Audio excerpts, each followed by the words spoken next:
إن الحمد لله نحمده ونستعينه ونستغفره ونعوذ بالله من شرور أنفسنا ومن سيئات أعمالنا من يهده الله فلا مضل له ومن يضلله فلا هادي له وأشهد أن لا إله إلا الله وحده لا شريك له وأشهد أن محمدًا عبده ورسوله أما بعد فإن خير الحديث كتاب الله وخير الهدي هدي محمد صلى الله عليه وسلم وشر الأمور محدثاتها وكل محدثة بدعة وكل بدعة ضلالة وكل ضلالة في النار فأعوذ بالله السميع العليم من الشيطان الرجيم بسم الله الرحمن الرحيم قاف والقرآن المجيد بل عجبوا أن جاءهم منذر منهم فقال الكافرون هذا شيء عجيب أإذا متنا وكنا ترابا ذلك رجع بعيد قد علمنا ما تنقص الأرض منهم وعندنا كتاب حفيظ بل كذبوا بالحق لما جاءهم فهم في أمر مريج يا أيها الذين آمنوا اتقوا الله حق تقاته ولا تموتن إلا وأنتم مسلمون يا أيها الناس اتقوا ربكم الذي خلقكم من نفس واحدة وخلق منها زوجها وبث منهما رجالا كثيرا ونساء واتقوا الله الذي تساءلون به والأرحام إن الله كان عليكم رقيبا يا أيها الذين آمنوا اتقوا الله وقولوا قولا سديدا يصلح لكم أعمالكم ويغفر لكم ذنوبكم ومن يطع الله ورسوله فقد فاز فوزا عظيما ہر طرح کی تعریف اس اللہ رب العالمین کے لیے لائق اور زیبا ہے جو سارے جہان کا اکیلا خالق ہے، مالک ہے، حاکم ہے، رازق ہے، جس کے ہاتھ میں پوری دنیا کی بادشاہت ہے۔ درود و سلام نازل ہوں اللہ کے تمام نبیوں پر، خصوصاً آخری نبی حضرت محمد مصطفیٰ صلی اللہ علیہ وسلم پر، جو آخری نبی، آخری رسول، آخری پیغمبر بنا کر اس دنیا کے لیے بھیجے گئے، جن کے بعد اب قیامت تک کوئی نبی آنے والا نہیں ہے۔ محترم حاضرین، ہم سب کو اللہ نے پیدا کیا، وہی ہماری روزیوں کا مالک ہے۔ انسان کے پاس جو بھی روزی آتی ہے اس کے دو ذرائع ہیں، ایک حلال ذریعہ ہے، دوسرا حرام ذریعہ ہے۔ اگر حلال ذریعے سے ہم روزی حاصل کریں گے تو اس کے بہت سارے فوائد ہیں، اور اگر حرام ذریعے سے ہمارے پاس روزی آتی ہے تو اس کے بہت سارے نقصانات ہیں۔ حلال روزی کے فوائد اور اس کے ذرائع کیا ہیں، انشاءاللہ اگلے جمعہ کے خطبے میں اس پر گفتگو ہوگی۔ آج کے خطبے میں آپ کو یہ بتاؤں گا کہ اگر ہماری کمائی حرام ہے تو اس کے کیا نقصانات ہیں، اور حرام کمائی کی شکلیں کیا کیا ہیں جو ہمارے درمیان رائج ہیں۔ سب سے پہلے ہم اللہ کے نبی صلی اللہ علیہ وسلم کے اس حدیث سے اپنی گفتگو کا آغاز کرتے ہیں۔ آپ صلی اللہ علیہ وسلم نے فرمایا کہ ایک شخص لمبا سفر کرتا ہے، یطیل السفر اشعث اغبر، لمبا سفر کرتا ہے، اس کے بال پراگندہ ہو چکے ہیں، اس کا چہرہ خاک آلود ہو چکا ہے، یمد یدیہ الی السماء، اپنے ہاتھوں کو وہ آسمان کی طرف اٹھاتا ہے، یقول یا ربی یا ربی، اور کہتا ہے اے میرے رب، اے میرے رب، مطعمہ حرام، مشربہ حرام، ملبسہ حرام، فأنا یستجاب لذلک، اس نے جو کھانا کھا کر آیا وہ حرام کا تھا، جو پانی پیا وہ حرام کا تھا، جو لباس اس نے پہنا ہے وہ حرام کا تھا، وغذی بالحرام، وہ حرام مال سے ہی پلتا رہا، فأنا یستجاب لذلک، اس کی دعا کیسے قبول ہوگی؟ معلوم یہ ہوا کہ اگر ہماری کمائی حرام ہے تو ہماری دعا قبول نہیں ہوتی ہے، کوئی بھی عبادت قبول نہیں ہوتی ہے۔ حرام کمائی کا سب سے بڑا نقصان یہ ہے کہ انسان عمل تو کرتا ہے لیکن اس کا عمل اللہ کے یہاں قابل قبول نہیں ہوتا ہے۔ اللہ کے نبی صلی اللہ علیہ وسلم نے یہ بھی فرمایا کہ اگر کوئی شخص حرام کماتا ہے اور اس سے صدقہ خیرات کرتا ہے تو اس کا صدقہ اور خیرات بھی اللہ کے یہاں قابل قبول نہیں ہے۔ بہت سارے لوگ یہ سوچتے ہیں کہ حرام کما لیں گے، ان کی کمائی حرام ہے لیکن مسجد بنوا دیں گے، مدرسہ میں دے دیں گے، یتیم خانے بنوا دیں گے، لوگوں کی مدد کر دیں گے۔ میرے بھائیوں، حرام کمانے والا کتنا بھی صدقہ خیرات کر دے، اللہ تعالیٰ اس کے عمل کو قبول نہیں کرتا ہے۔ ایک اور حدیث میں اللہ کے نبی صلی اللہ علیہ وسلم نے فرمایا کہ جو شخص حرام مال سے اپنے جسم کی پرورش کرتا ہے، اس بات کا زیادہ مستحق ہے کہ وہ جہنم میں ڈالا جائے۔ تو دنیا میں عبادتیں نہیں قبول ہوئیں، صدقہ خیرات بھی قبول نہیں ہوا، اور آخری انجام کیا ہے؟ جہنم۔ حرام کو معمولی نہ سمجھیں، اس وقت سب سے بڑا مسئلہ ہے اپنی کمائی کو حلال کرنے کا۔ اس وقت مادہ پرستی کا دور ہے، لوگوں کو زیادہ مال چاہیے، ہر انسان راتوں رات اپنا نام کمانا چاہتا ہے، اس لیے مال کمانے کے لیے الٹی سیدھی حرکتیں کرتا ہے اور وہ تمام ذرائع اور وسائل کو اپناتا ہے جو حرام ہیں، ناجائز ہیں۔ میں کچھ شکلیں آپ کے سامنے ذکر کروں گا جس سے معلوم ہوگا کہ سماج اور معاشرے میں حرام کمائی کے کتنے ذریعے ہیں۔ سب سے پہلا ذریعہ چوری کا ہے۔ چوری کرنا حرام ہے۔ کوئی بھی مذہب، کوئی بھی دھرم اس بات کی تعلیم نہیں دیتا ہے کہ انسان چوری کرے۔ ہر مذہب میں چوری کرنا گناہ ہے، لیکن ہمارے مذہب میں چوری کے روک تھام کے لیے جو شریعت نے قانون بنائے ہیں وہ تمام مذاہب سے بہتر ہے۔ اللہ کے نبی صلی اللہ علیہ وسلم نے فرمایا کہ لعنت ہے چور پر، لعنت ہے چور پر، ایک انڈا چوراتا ہے اور اس کا ہاتھ کاٹ لیا جاتا ہے، پھر اس کے بعد ایک رسی چوراتا ہے، دوسرا ہاتھ کاٹ لیا جاتا ہے۔ بہت سارے لوگوں کے ذہن و دماغ میں یہ بات ہوگی کہ اگر بہت زیادہ مال چوری کیا جائے تب گناہ ہے۔ ایک انڈے کی قیمت کیا ہے؟ 5 روپے 6 روپے، 5 روپے 6 روپے۔ ہمارے نبی نے فرمایا لعنت ہے چور کے اوپر، ایک انڈا چراتا ہے اور ہاتھ کاٹ لیا جاتا ہے، پھر ایک رسی چراتا ہے، دوسرا ہاتھ کاٹ لیا۔ ایک رسی کی قیمت کیا ہے؟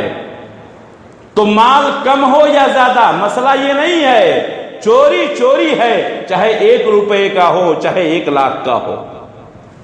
ہماری شریعت نے چوری کے روک تھام کے لیے جو قانون بنایا ہے، اللہ نے فرمایا السارق والسارقۃ فاقطعوا ایدیہما، چوری کرنے والا مرد ہو یا عورت اس کا ہاتھ کاٹا جائے گا، اور شریعت کا حکم ہے اس کا یہ ہاتھ سرے بازار کاٹا جائے گا، تمام لوگوں کے سامنے کاٹا جائے گا، تاکہ اس چور کو اپنے کیے کی سزا مل جائے اور جو دیکھنے والے ہیں ان کو معلوم ہو جائے کہ چوری کرنا سماج اور معاشرے میں کتنا بڑا جرم ہے۔ تو اللہ کے نبی صلی اللہ علیہ وسلم نے چور پر لعنت فرمائی ہے۔ تو سب سے پہلی جو چیز ہے چوری کے ذریعہ ہے حرام کمائی کا، چوری ہے۔ آج سماج اور معاشرے میں بہت لوگ چوری کرتے ہیں۔ چوری کیوں کرتے ہیں؟ راتوں رات بڑا بننے کا خواب۔ چوری سے حاصل کیا ہوا مال حرام ہے، تھوڑا ہو یا زیادہ۔ دوسرے نمبر پہ ڈاکہ زنی، چوری سے ذرا اوپر ڈاکہ زنی۔ چور کیا کرتا ہے؟ لوگوں کی نگاہوں سے چھپ کر کے اس کا مال چرا لیتا ہے، رات کے اندھیرے میں چرا لیتا ہے۔ ڈاکو کیا کرتا ہے؟ خنجر کے بل پر، طاقت کے بل پر ٹیم بنایا ہوا ہے، روڑیزم جسے کہتے ہیں، یعنی لوگوں کے اوپر ظلم کر کے، لوگوں کو ڈرا کر کے، دھمکا کر کے لوگوں کا مال لوٹ لینا۔ پہلے بھی تھا، آج بھی ہے، یہ ہفتہ وصولی، یہ سب اسی میں آتا ہے۔ چوری چھوٹا جرم تھا، صرف ہاتھ کاٹا گیا، اگر کوئی ڈاکہ زنی کرتا ہے تو ہماری شریعت کا قانون کیا ہے؟ 4 قانون، 4 سزا اللہ نے بتائی ہے۔ نمبر 1، اس کو اذیت دے کر کے قتل کر دیا جائے۔ نمبر 2، اللہ تبارک و تعالیٰ نے فرمایا کہ اس کو سولی پر لٹکا دیا جائے۔ نمبر 3، اس کے ہاتھ اور پیر کو مخالف سمتوں سے کاٹ دیا جائے، یعنی داہنا ہاتھ تو بایاں پیر، یا بایاں ہاتھ تو داہنا پیر، ہاتھ اور پیر کو مخالف سمتوں سے کاٹ دیا جائے۔ چوتھی سزا کیا ہے؟ اس کو شہر سے نکال دیا جائے، شہر بدر کر دیا جائے۔ اب آپ سوچیں گے کہ 4 سزائیں کیسے ہو سکتی ہیں؟ اس کے جرم کی نوعیت کیا ہے؟ اس کے ڈاکہ زنی کی نوعیت کیا ہے؟ اس نوعیت کے حساب سے قاضی فیصلہ کرے گا کہ اس کا ہاتھ کاٹنا ہے یا سولی دینا ہے یا قتل کرنا ہے یا شہر بدر کرنا ہے۔ یہ 4 شکلیں اللہ تعالیٰ نے قرآن مجید میں بیان کی ہیں، لیکن یہ سب وہاں پر نافذ ہوں گی جہاں پر اسلامی شریعت نافذ ہو، اسلامی ملک ہو، شریعت کا قانون چلتا ہو۔ آپ قانون کو اپنے ہاتھ میں لینے کی کوشش نہ کریں۔ میں آپ کو صرف یہ بتانا چاہتا ہوں کہ چوری کرنا اور ڈاکہ زنی کرنا اور اس سے مال حاصل کرنا حرام ہے، صرف اتنی بات آپ سمجھیں۔ تیسرا طریقہ جو ہے جوا کھیلنا۔ جوا کی آج مختلف شکلیں ہیں۔ پہلے زمانے میں بھی لوگ جوا کھیلتے تھے، آج بھی جوا کھیلتے ہیں، جس کو ہم لاٹری کہتے ہیں اس کی لاٹری لگ گئی۔ اس میں کیا ہوتا ہے؟ مختلف شکلیں ہیں، جوا کی مختلف شکلیں ہیں۔ لوگ گیم کے ذریعے سے، کھیل کے ذریعے سے جوا کھیلتے ہیں۔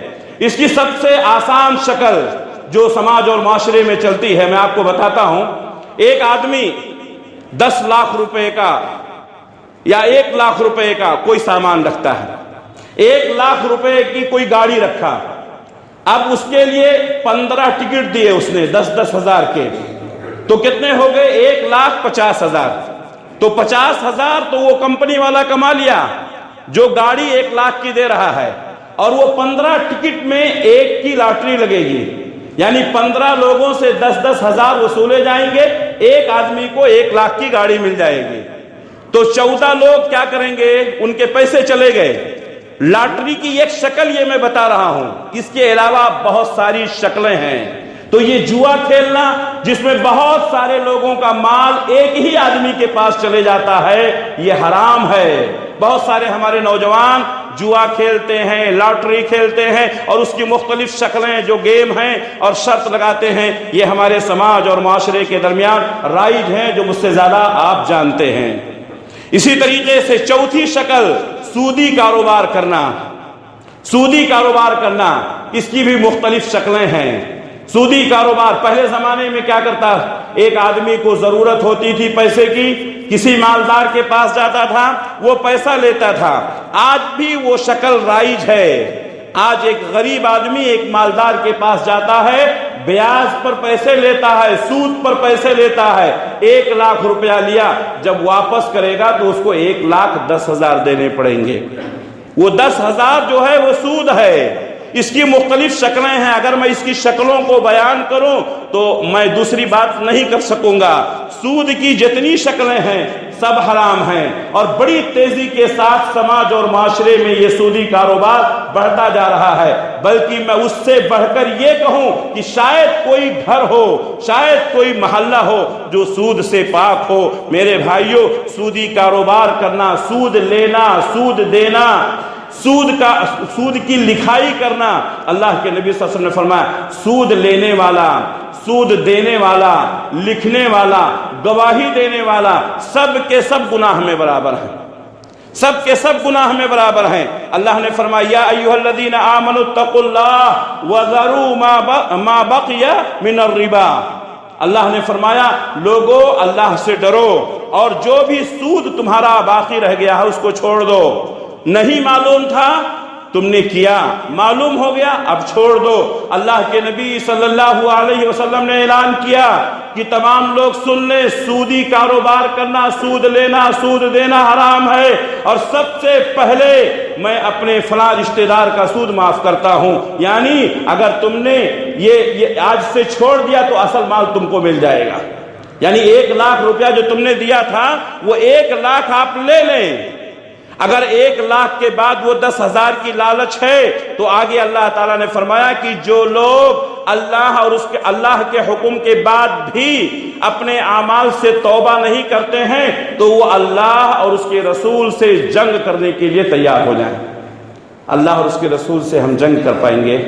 معلوم یہ ہوا کہ سود کی تباہی، سود کی بربادی بہت زیادہ ہے۔ تو یہ چوتھی شکل ہے جو سود کی شکل میں ہمارے درمیان رائج ہے۔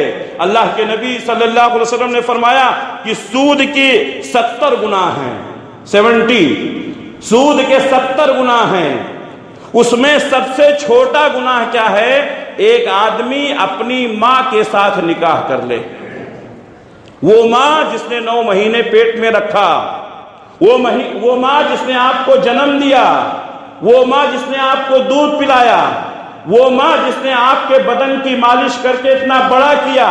سود کا سب سے کمتر گناہ یہ ہے کہ آدمی اپنی سگی ماں سے نکاح کرے۔ تو بڑے گناہوں کا عالم کیا ہوگا؟ یہ سود، یہ چوتھی شکل ہے حرام کمائی کی۔ اللہ کے نبی صلی اللہ علیہ وسلم نے ایک اور حدیث میں فرمایا کہ جس بستی میں سودی کاروبار کرنے والے، سود لینے دینے والے اور زناکاری یہ عام ہو جائے تو اس بستی پر اللہ کا عذاب حلال ہو جاتا ہے۔ اللہ کا عذاب حلال ہو جاتا ہے، یعنی اللہ تعالیٰ کب اس بستی کے اوپر عذاب بھیج دے کچھ نہیں کہا جا سکتا ہے۔ اگر اس حدیث کی روشنی میں ہم اپنے سماج اور معاشرے کا جائزہ لیں تو کیا یہ دونوں چیزیں ہمارے سماج اور معاشرے میں تیزی کے ساتھ نہیں بڑھ رہی ہیں؟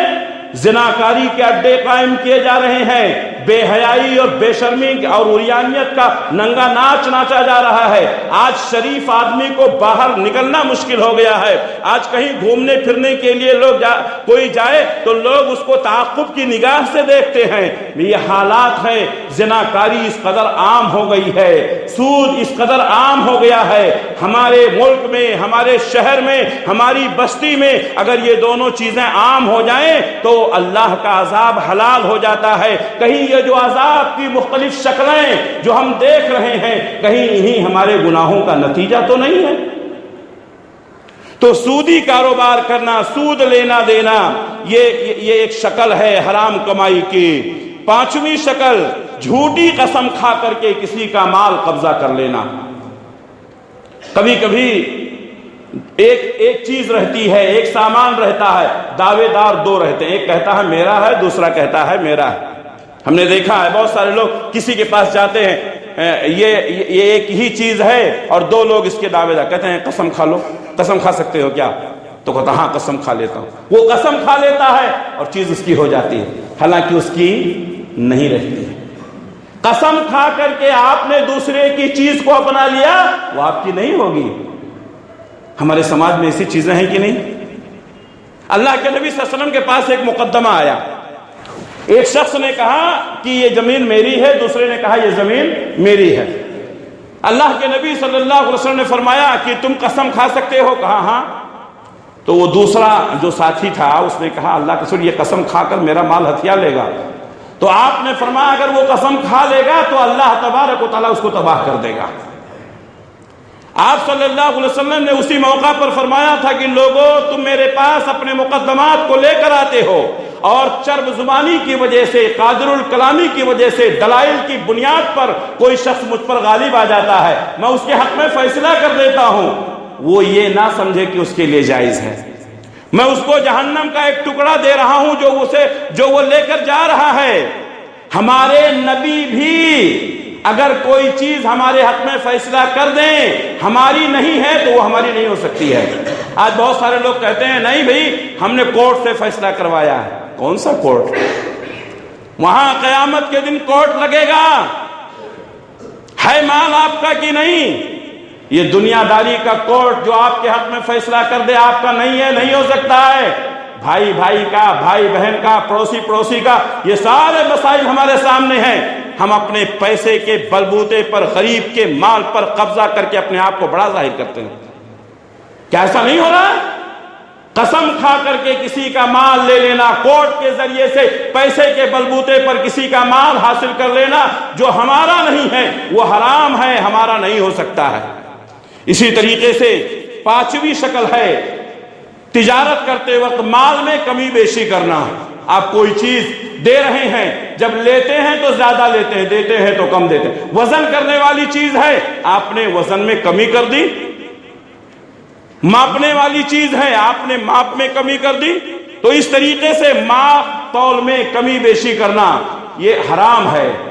آپ نے 100 گرام کسی کا مال مار لیا، لیکن اس کی وجہ سے آپ کا پورا مال حرام ہو گیا، پورا مال حرام ہو گیا۔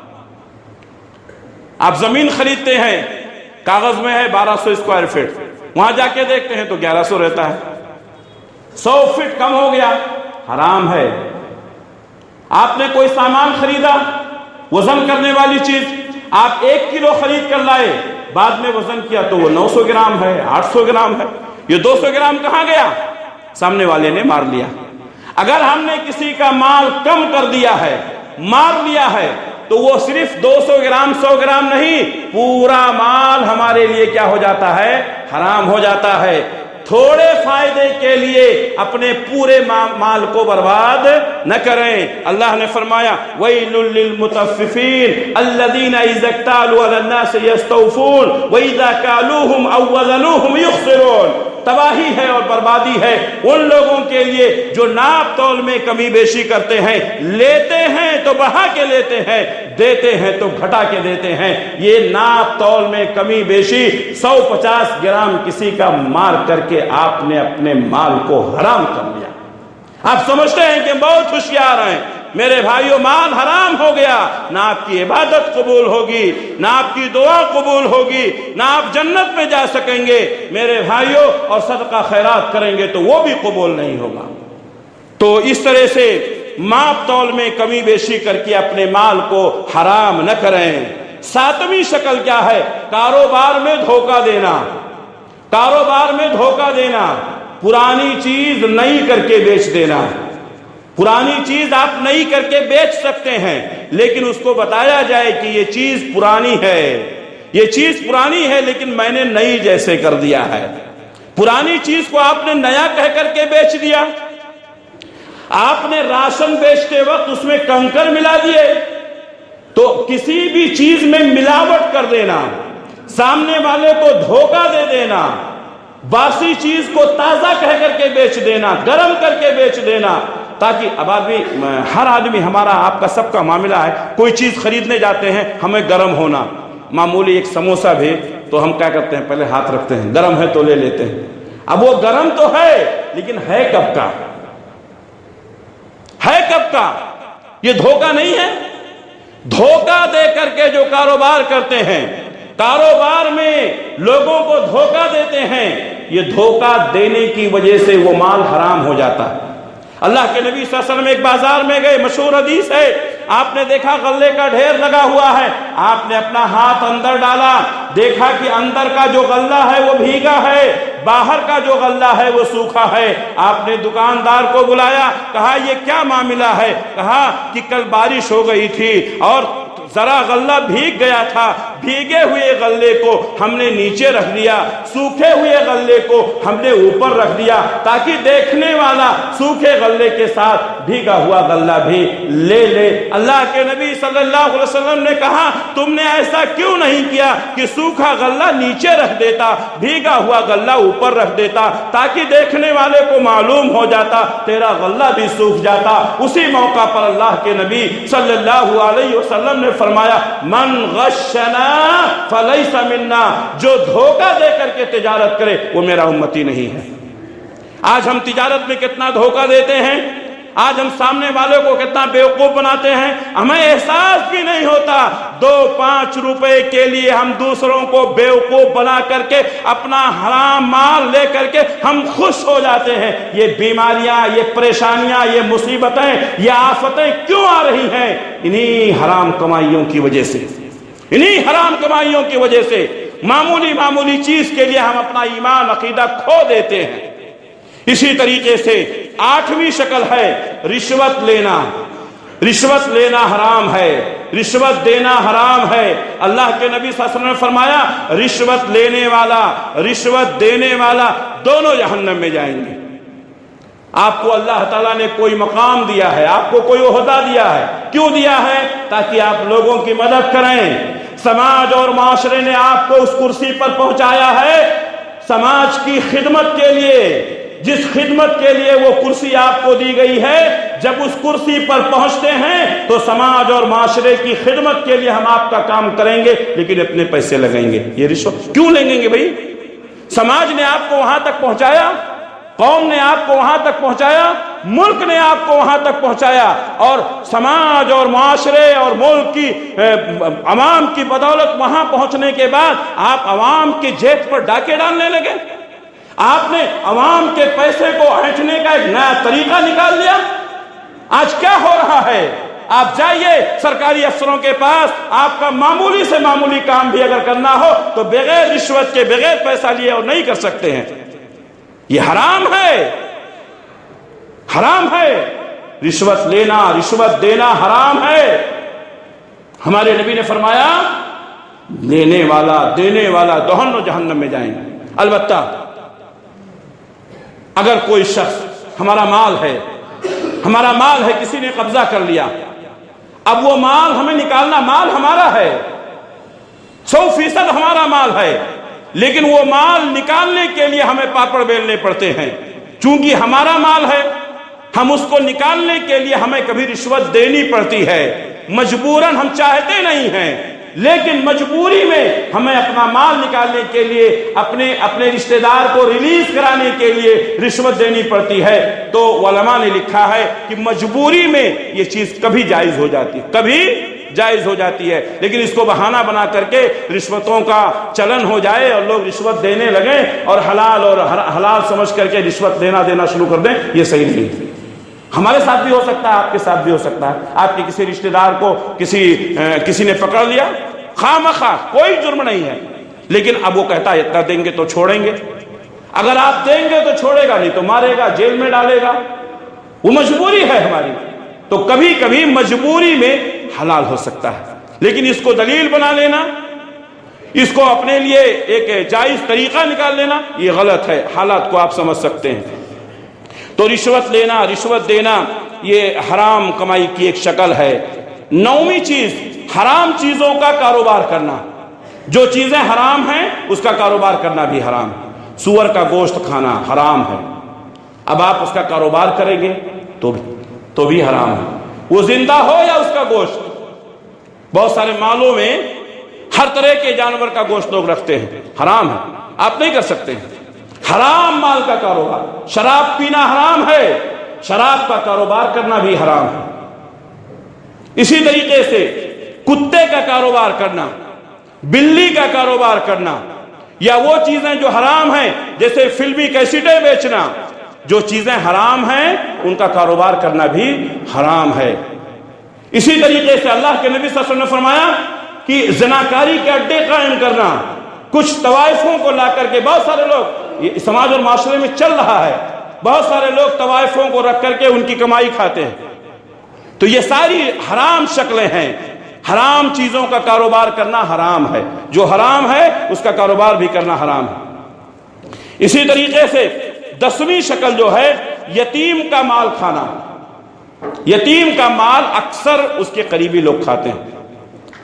کوئی بچہ یتیم ہو گیا، اس کو اپنی کفالت میں کون لیتا ہے؟ اس کا چاچا، اس کا ماموں، اس کا خالو. عام طور پر قریبی لوگ یتیم کی کفالت کرتے ہیں. ہونا تو یہ چاہیے تھا کہ ہم یتیم کے ساتھ اچھا سلوک کریں، اس کے مال کی حفاظت کریں، اس کے جوان ہونے کا، بالغ ہونے کا انتظار کریں، بلوغت کے بعد اس کی مال اس کے حوالے کر دیں. لیکن ہوتا کیا ہے؟ کفالت کے نام پر لوگوں کا معاملہ یہ ہے کہ یتیم کا مال ہڑپ کر جاتے ہیں، اور شادی کے نام پر، خرچے کے نام پر، تعلیمی فیس کے نام پر، اور اسی طریقے سے دوا اور علاج کے نام پر اس یتیم بچے کا بہت سارا مال بیچ ڈالتے ہیں. سماج اور معاشرے میں ہو رہا ہے نہیں؟ یتیم کا مال کھانا حرام ہے. تو ایک شکل تو یہ ہو گئی کہ آپ کسی یتیم کی کفالت کر رہے ہیں اور اس کے مال میں خرد برد کرتے ہیں، اس کے مال کے ساتھ ساتھ آپ اپنا مال بھی حرام کر رہے ہیں. دوسری شکل یہ ہے کہ سماج اور معاشرے میں کچھ لوگ ہیں جو یتیم خانے کھولتے ہیں، وہاں پر یتیموں کی کفالت کی جاتی ہے، ان کا کوئی اپنا رشتہ دار نہیں ہوتا ہے، بلکہ سماج اور معاشرے کے بڑے لوگ مل کر کے ایک یتیم خانہ کھولتے ہیں، لوگ ان کے پاس پیسے لا کر جمع کرتے ہیں۔ کیوں؟ آپ کے چہرے دیکھ کر کے نہیں، آپ کے کام کو دیکھ کر کے کہ آپ یتیموں کی کفالت کرتے ہیں، یتیم خانے کے ذمہ دار ہیں، ایک ایک پیسہ امانت ہے، وہ پیسہ یتیموں کے لیے لگنا چاہیے۔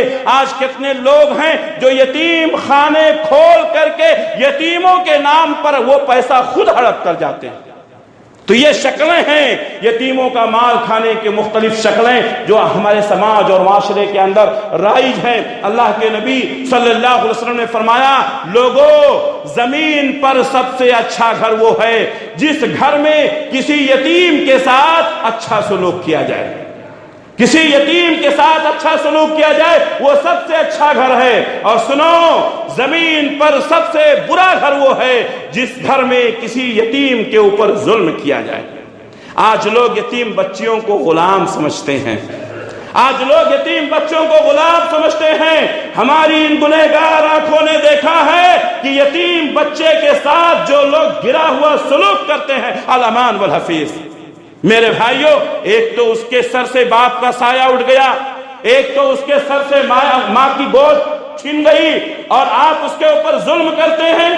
آپ کو تو چاہیے یہ تھا کہ اس کے ساتھ اچھا سلوک کریں۔ یتیموں کو لوگ غلاموں کی طرح رکھتے ہیں، یتیم بچیوں کو نوکرانیوں کی طرح رکھتے ہیں۔ صرف یہی نہیں بلکہ ان کا مال بھی ہڑپ کر جاتے ہیں۔ بہت خطرناک مسئلہ ہے۔ اللہ تعالیٰ نے قرآن مجید میں فرمایا، ان الذین یاکلون اموال الیتامی ظلما، سن لو، جو لوگ یتیم کا مال ظلم طریقے سے کھاتے ہیں، انما یاکلون فی بطونہم نارا، وہ اپنے پیٹ میں کھانا نہیں، جہنم کے انگارے بھر رہے ہیں۔ آپ نے یتیم کا ایک لقمہ کھا لیا، جہنم کا ایک انگارہ آپ نے اپنے پیٹ میں ڈالا۔ یتیم کا مال کھانا بہت بڑا گناہ ہے۔ اگر ہم سے یہ غلطی ہو گئی ہو، توبہ کر لیں میرے بھائیوں۔ وَسَيَصْلَوْنَ سَعِيرًا، دنیا میں آپ نے یتیم کا مال کھایا تو آپ نے انگارہ کھایا، اور قیامت کے دن جہنم میں ڈالے جائیں گے۔ اسی طریقے سے حرام کمائی کی 11ویں شکل یہ ہے خیانت کرنا۔ آپ کو لوگوں نے کوئی امانت داری دی، آپ کو کوئی عہدہ دیا، کسی جماعت کا، کسی تنظیم کا، کسی ٹرسٹ کا، کسی ادارے کا آپ کو ذمہ دار بنایا۔ اب سماج اور معاشرے کے لوگ آپ کو چندہ دیتے ہیں، آپ کو نہیں دیتے ہیں، اس ادارے کو چندہ دیتے ہیں، اس تنظیم کو چندہ دیتے ہیں، اس جماعت کو چندہ دیتے ہیں۔ آپ نے اس ادارے کو، اس جماعت کو، اس تنظیم کو اپنی تحویل میں لے کر کے آپ کو اچھا کام کرنا چاہیے۔ آپ کے پاس جو مال آیا، آپ نے اس میں خیانت کر دی، مال ہڑپ کر جانا دور کی بات ہے۔ کسی ادارے اور تنظیم کے ذمہ دار ہیں آپ، اور آپ کے پاس مال آیا، وہ مال آپ نے کھا لیا، یہ تو بہت دور کی بات ہے۔ خیانت کرنا، صرف خیانت کرنا کہ بھئی ادارے کا مال ہے، 2 لاکھ روپیہ پڑا ہوا ہے، ہم اس کو اپنے کاروبار میں استعمال کر لیتے ہیں، جب ضرورت پڑے گی ہم ادارے کو دے دیں گے۔ آپ نے کس اتھارٹی سے وہ 2 لاکھ روپے استعمال کیا؟ ادارے کے پیسے کو آپ نے کس سے پوچھ کر آپ نے استعمال کیا؟ سماج اور معاشرے کا وہ ادارہ، لوگوں نے اپنی کمائی کا، گاڑھی کمائی کا پیسہ لگا کر کے ادارے کو مضبوط کیا تاکہ ہمارا ادارہ ترقی کرے، ہماری جماعت ترقی کرے، ہماری مسجد ترقی کرے، اور ہماری تنظیم ترقی کرے، ہماری جماعت ترقی کرے۔ سماج اور معاشرے کا خون چوسنے والے، یہ حرام کمائی ہے، یہ حرام کمائی ہے۔ پورا کھا لینا تو دور کی بات ہے، صرف امانت میں خیانت کر دینا، ہمارے پاس ہے ہم استعمال کر لیتے ہیں، بعد میں دے دیں گے، امانت میں خیانت ہے۔ یہ خیانت کرنے کی وجہ سے وہ کمائی حرام ہو جاتی ہے۔ اللہ کے نبی صلی اللہ علیہ وسلم نے فرمایا، جس شخص کو میں کوئی ذمہ داری دوں اور وہ شخص اس میں خیانت کرے، چاہے وہ ایک سوئی ہی کیوں نہ ہو، ایک سوئی، ایک رسی ہی کیوں نہ ہو، وہ قیامت کے دن وہ سوئی اور رسی لے کر کے حاضر ہوگا۔ سوئی اور رسی لے کر کے حاضر ہوگا، امانت میں خیانت ہرگز نہ کریں۔ یہ شکلیں ہیں جو ہمارے درمیان رائج ہیں۔ اسی طریقے سے اللہ کے نبی صلی اللہ علیہ وسلم نے قرض کے متعلق فرمایا، آپ کسی سے قرض لیتے ہیں تو چاہیے کہ وقت پر اس کا قرض ادا کر دیں۔ آپ نے لینے کے وقت وعدہ کیا کہ ہم آپ کو فلاں وقت یہ قرض دے دیں گے، لیکن آپ کے دل میں ہے کہ دینا تو ہے نہیں، آپ نے قرض لیا نہ لوٹانے کے ارادے سے لیا، تو یہ مال آپ کے لیے حرام ہو جائے گا۔ اللہ کے نبی صلی اللہ علیہ وسلم نے فرمایا اگر کوئی شخص کسی سے قرض لیتا ہے اور قرض لینے کے وقت اس کی نیت ہے کہ وہ ضرور لوٹائے گا، تو اللہ تعالیٰ لوٹانے کے راستے نکال دیتا ہے، لیکن اگر اس کی نیت ہے کہ لوٹانا تو ہے نہیں، اس لیے اس کے لیے راستے بھی نہیں نکلتے۔ آج ہمارے درمیان جو بہت سارے لوگ ہیں کہتے ہیں کہ بھئی قرض تو لے لیا ہوں لیکن ادا کرنے کی کوئی شکل نہیں نظر، پہلے سے نیت خراب رہتی۔ نیت، ہمارے نبی نے فرمایا نیت خراب ہے تو شکل نہیں نکلتی ہے۔ قرض لینا نہیں چاہیے۔ اللہ کے نبی صلی اللہ علیہ وسلم قرض کے بوجھ سے اللہ کی پناہ مانگتے تھے، اللہم انی اعوذ بک من المأثم والمغرم، اے اللہ میں تیری پناہ چاہتا ہوں گناہوں کے بوجھ سے اور قرض کے بوجھ سے۔ تو یہ مختلف شکلیں ہیں جو ہمارے سماج اور معاشرے کے اندر رائج ہیں۔ میرے بھائیوں، ہمیں چاہیے کہ اپنی کمائی کو پاک کریں۔ اگر ہم انہی کسی شکل میں گرفتار ہیں تو آج ہی توبہ کر لیں۔ آپ یہ مت سمجھیں کہ حرام سب حرام ہی ہے تو کمائیں گے کیسے۔ حرام کی صرف 12 شکلیں میں نے آپ کے سامنے بیان کی، اس کے علاوہ بھی کچھ شکلیں ہیں جو آپ پوچھ سکتے ہیں، بعد میں مل سکتے ہیں، لیکن اس کے علاوہ باقی شکلیں جو ہیں وہ تو حلال ہی ہیں۔ اب حلال کی کتنی شکلیں ہیں اور حلال کے کتنے فوائد ہیں، انشاءاللہ اگلے جمعہ کو بات ہوگی۔ اللہ سے دعا ہے کہ اللہ تبارک و تعالی ہم سب کو حرام کمائی سے محفوظ رکھے، ہماری نسلوں کو محفوظ رکھے، ہمارے بچوں کی حفاظت فرمائے، ہم سب کو حلال کمانے کی توفیق عنایت فرمائے، ہمارے مال میں برکت عطا فرمائے، ہمارے کاروبار میں ترقی عنایت فرمائے، اللہ حلال کے دروازے کھول دے، قرض کے بوجھ سے اللہ ہم سب کو پناہ دے، ہم سب کو اللہ تعالیٰ نجات دے۔ میرے بھائیوں، قرض لینے سے اللہ کے نبی صلی اللہ علیہ وسلم نے منع کیا، الا یہ کہ کوئی بہت بڑی مجبوری ہو۔ آج لوگ فیشن کے لیے قرض لیتے ہیں، آج لوگ اپنا ایٹیکیٹ ظاہر کرنے کے لیے قرض لیتے ہیں، کبھی مجبوری میں کوئی قرض لیتا تھا۔ یہ مختلف شکلیں ہیں جو حرام کمائی کی ہیں۔ ہم اللہ سے دعا کرتے ہیں کہ اللہ تعالیٰ ان تمام شکلوں سے ہماری حفاظت فرمائے۔ اقول قولی ھذا واستغفر اللہ لی ولکم ولسائر المؤمنین من کل ذنب فاستغفروہ انہ هو الغفور الرحیم۔